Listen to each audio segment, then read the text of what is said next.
2026 March 8 വനിതാ ദിനത്തിൽ ഇടതുപക്ഷത്തിന്റെ പെൺ പോരാട്ടത്തിന് ഇടതു സർക്കാർ 3.0 വരണം, സർക്കാർ തുടരണമെന്നൊരു പ്രചാരണ വീഡിയോ വന്നു. സ്ത്രീ പോരാട്ടത്തിന്റെ മുഖമായ ഭാവനയാണ് അതിൽ അഭിനയിച്ചത്. നടി മഞ്ജു വാര്യർ അത് ഷെയർ ചെയ്തു. അത് രാഷ്ട്രീയ കേരളത്തിന് നൽകിയൊരു മെസ്സേജ് വളരെ വലുതായിരുന്നു. സെറ്റല്ലേ, നമ്മൾ ഈ യാത്ര തുടരും. എന്നാൽ അതേ ദിവസം തന്നെയാണ് മന്ത്രി KB ഗണേഷ് കുമാറിനെതിരായി രണ്ടാമത്തെ ഭാര്യയുടെ ഗുരുതരമായ പരാതി ഉയർന്നു തുടങ്ങിയത്. ഇന്നലെ ആയപ്പോഴേക്കും പരസ്യമായ വാദപ്രതിവാദങ്ങളായി അത് മാറി.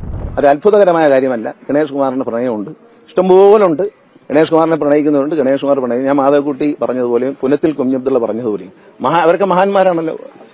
അസൂയ അതൊക്കെ കുശുമ്പ. നമ്മൾ എല്ലാവരും പ്രണയിക്കും, അപ്പോൾ ആർക്കും അസൂയ ഉണ്ടാവുമല്ലോ. മാധവക്കുട്ടി അമ്മ പറഞ്ഞ പോലെയുള്ളൂ.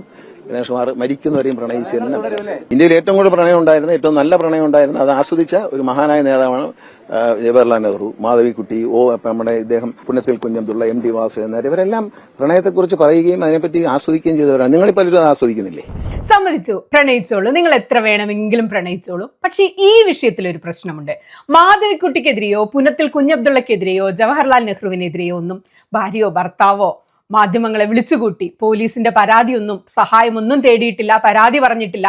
ആ മാറ്റമാണ് ഗണേഷ് കുമാറിന്റെ പ്രണയവും മഹാന്മാരുടെ പ്രണയവും തമ്മിലുള്ളത്. അത് കൂടാതെ പോലീസിൽ വിളിച്ച ഭാര്യയ്ക്ക് വട്ടാണെന്നാണ് സർക്കാരിന്റെ ഭാഗമായ KB ഗണേഷ് കുമാർ പറയുന്നത്. ആർക്കും വിളിച്ചുകൂടെ? വട്ടുമൂത്താൻ ആർക്കും പറയാം. ഞാൻ വിളിക്കട്ടെ 112ലേക്ക്. അതങ്ങ് തള്ളിക്കളയാണ്. അതിനകത്ത് ആരോപണമാണെങ്കിലും ശരിയാണെങ്കിലും തള്ളിക്കളയുന്നു. എന്റെ വ്യക്തിപരമായ കാര്യങ്ങളിൽ ആരും ഇടപെടേണ്ട. ഞാൻ ഒരു നല്ല പൊതുപ്രവർത്തകനാണ്. ഒരു മഹാന്മാരും ഭാര്യയ്ക്ക് വട്ടാണ്, അതുകൊണ്ട് എന്നെ പ്രണയിക്കാൻ സമ്മതിക്കുന്നില്ലെന്ന് പറഞ്ഞ മാധ്യമങ്ങൾക്ക് മുന്നിൽ വന്നിട്ടില്ല. ഗണേഷ് കുമാർ ഇവിടെ പരാതി പറഞ്ഞ ഭാര്യയ്ക്ക് വട്ടാണെന്നാണ് വ്യക്തമായി പറയുന്നത്. മിസ്റ്റർ ഗണേഷ് കുമാർ, ഇതൊന്നുമല്ല ഇവിടുത്തെ പ്രശ്നം. നിങ്ങൾ പ്രണയിക്കുന്നതൊക്കെ നിങ്ങളുടെ കാര്യം. നിങ്ങൾ 1000-ഓ 2000-ഓ എത്ര വേണമെങ്കിലും പ്രണയിച്ചോളൂ. ഇവിടുത്തെ പ്രശ്നം കുറച്ചുകൂടെ ഗൗരവമുള്ളതാണ്. ഒരു സ്ത്രീ ഗാർഹിക പീഡന പരാതിയിൽ സഹായം ആവശ്യപ്പെട്ട് പോലീസിനെ വിളിച്ചിട്ട് അവർക്ക് സഹായം കിട്ടിയില്ലെന്ന് പറയുന്നത് ഒരു സ്ത്രീയാണ്. അങ്ങുകൂടി അംഗമായ ഒരു മുന്നണി സ്ത്രീ സുരക്ഷയ്ക്കായി ഞങ്ങളെ തന്നെ വീണ്ടും തിരഞ്ഞെടുക്കൂ എന്ന് പറയുന്ന അതേ ദിവസമാണ് ഈ സംഭവങ്ങളൊക്കെ നടക്കുന്നത്. എന്താണ് ഇതിലെ ഐറണി? ഞാൻ ആരോടും പറയാതെ അവിടെ പോയി. ഞാൻ വാതിൽ തുറന്നു. ശാന്തൻ എന്ന് പറയുന്ന ഡ്രൈവറായിരുന്നു. ഞാൻ ഉള്ളിലേക്ക് ചാടി ഓടി കയറി ബെഡ്റൂമിൽ പോയി കണ്ടത് എനിക്ക് വട്ടാണോ. ഞാൻ അവിടെ കണ്ടു കഴിഞ്ഞ് അവിടെ ശാന്തൻ ഓടി വന്ന് എന്നെ തടയാനും ഞാൻ ഫോട്ടോ എടുക്കാൻ നോക്കിയപ്പോൾ എനിക്ക് ഐ കനോട്ട് എക്സ്പ്ലെയിൻ ഞാൻ എന്ത് കണ്ടു. മോശത്തിനെക്കാട്ടും പറഞ്ഞാൽ അറിയാത്ത എന്റെ I have all the pictures. Video അല്ല, ഫോട്ടോസ് എല്ലാം ഉണ്ട് എന്റെ കയ്യില്.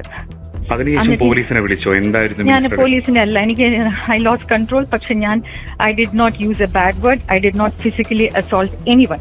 മന്ത്രിയെയോ മന്ത്രിയുടെ കൂടെ ഉണ്ടായിരുന്ന ആളെയോ ഒന്നും ഞാൻ ചെയ്തില്ല. പക്ഷെ ഞാൻ ഫോട്ടോ എടുക്കാൻ ശ്രമിച്ചു. ബിക്കോസ് മന്ത്രി അത് പിന്നെയും പറയും എനിക്ക് പ്രാന്താണ്, എനിക്ക് സംശയമാണെന്ന് ഞാൻ തിരിച്ചു വന്നു കഴിഞ്ഞാൽ.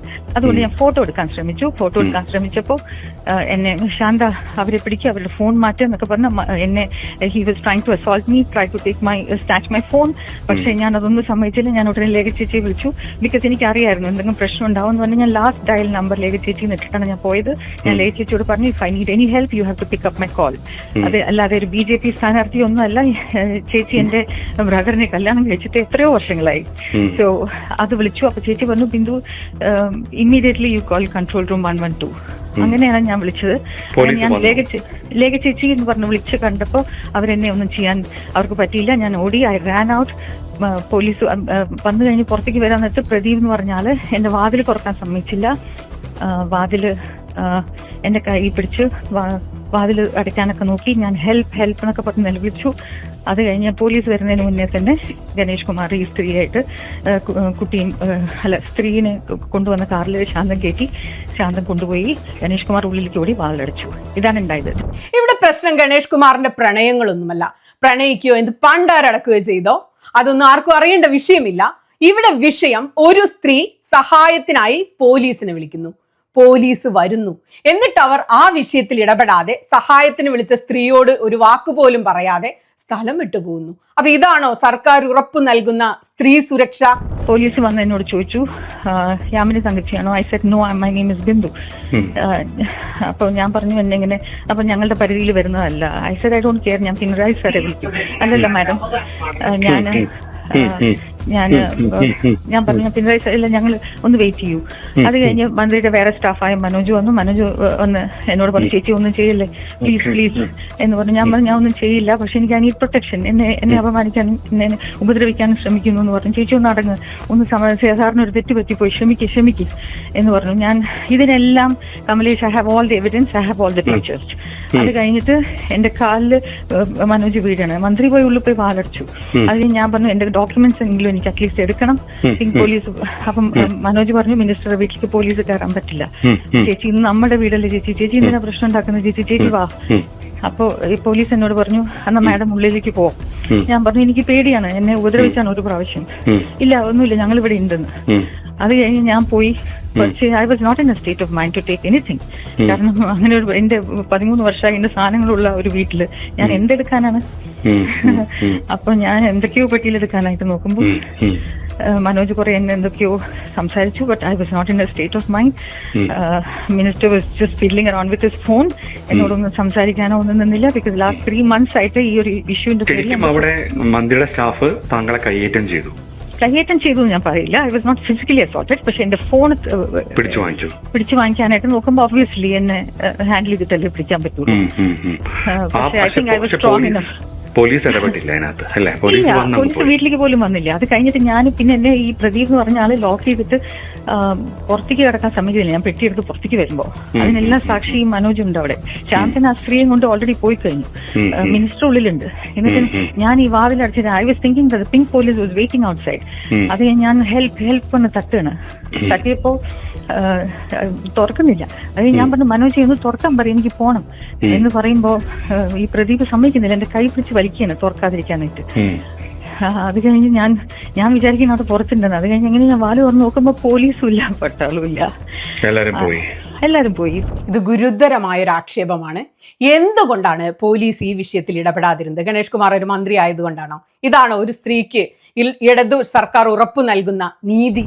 ഞാനൊരു നല്ല MLA ആണോ? ഞാൻ പാവങ്ങളോടൊപ്പം നിൽക്കുന്നുണ്ടോ? ഞാൻ അഴിമതി നടത്തുന്നുണ്ടോ? ഞാൻ വർഗീയത പ്രചരിപ്പിക്കുന്നു? ഇതൊന്നും ഇല്ലാത്ത ഒരാളാണ് ഞാൻ. എന്റെ ജീവിതം ഒരു തുറന്ന പുസ്തകമാണ്. നിങ്ങൾക്ക് എല്ലാവർക്കും അറിയാം. ഒരാളെ വ്യക്തിപരമായ കാര്യവും രാഷ്ട്രീയം തമ്മിൽ എന്ത് ബന്ധം? ഒരാൾ മദ്യപിക്കുന്നു, രാഷ്ട്രീയം അയാളുടെ സൗകര്യമില്ലയോ? ഗണേഷ് പറയുന്നത് സത്യം തന്നെയാണ്. മികച്ച ജനപ്രതിനിധിയാണ്, അടിപൊളി സിനിമാ നടനാണ്, KSRTCയെ ഈ നഷ്ടത്തിൽ നിന്ന് കരകയറ്റിയ ദൈവമാണ്, എല്ലാമാണ്. പക്ഷെ അതിനൊക്കെ അപ്പുറം രാഷ്ട്രീയക്കാരന് വേണ്ട ചില ധാർമ്മികതയില്ലേ? ഇത് KB ഗണേഷ് കുമാറിനെ കുറിച്ചുള്ള ആദ്യത്തെ പരാതിയല്ല. എല്ലാ കാലവും ഗണേഷ് കുമാറിനെ കുറിച്ച് ഇത്തരം പരാതികളുണ്ട്. മുൻ ഭാര്യ യാമിനി തങ്കച്ചിയും ഇതേ പരാതി തന്നെയാണ് വർഷങ്ങൾക്ക് മുമ്പ് ഗണേഷ് കുമാറിനെതിരെ പറഞ്ഞത്. ഞാനത് ആകെ ഷോക്ക്ഡായിരുന്നു. അത് കഴിഞ്ഞ് ഞാനങ്ങ് പോയി, മുകളിലോട്ട് പോയി. അത് കഴിഞ്ഞതിന് ശേഷം എനിക്കാകെ എൻ്റെ ജീവിതം മുഴുവനും പോയല്ലോ എന്നുള്ളൊരു വിഷമമായിരുന്നു. അതുകൊണ്ട് ഞാനാകെ കരച്ചിലും ബഹളമൊക്കെ ആയിട്ട് പിന്നെ കുറച്ച് കഴിഞ്ഞ് ഞാനൊന്ന് കൺട്രോളായപ്പം താഴോട്ട് തിരിച്ചു വന്നപ്പോൾ ഇവിടെ ആരുമില്ല. ഓഫീസ് റൂമിൽ തന്നെ ഇരിക്കുകയാണ്, ആരുമില്ല.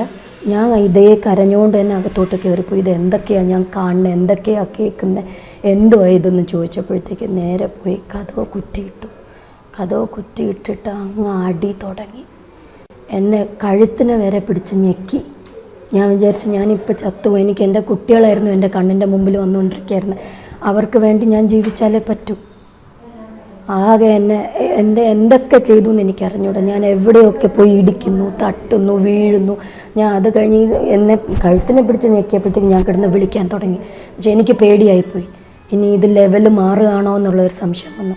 അങ്ങനെ ഞാൻ വിളി തുടങ്ങിയപ്പോൾ എന്തോ ഒന്ന് റിയലൈസ് ചെയ്തതുപോലെ ആൾക്കാർ വെളിയിൽ നിൽപ്പുണ്ടല്ലോ എന്നുള്ളൊരു റിയലൈസേഷൻ ആയിരിക്കും. അത് കഴിഞ്ഞ് പെട്ടെന്ന് തുറന്നിട്ട് ഇറങ്ങി അങ്ങ് പോയി.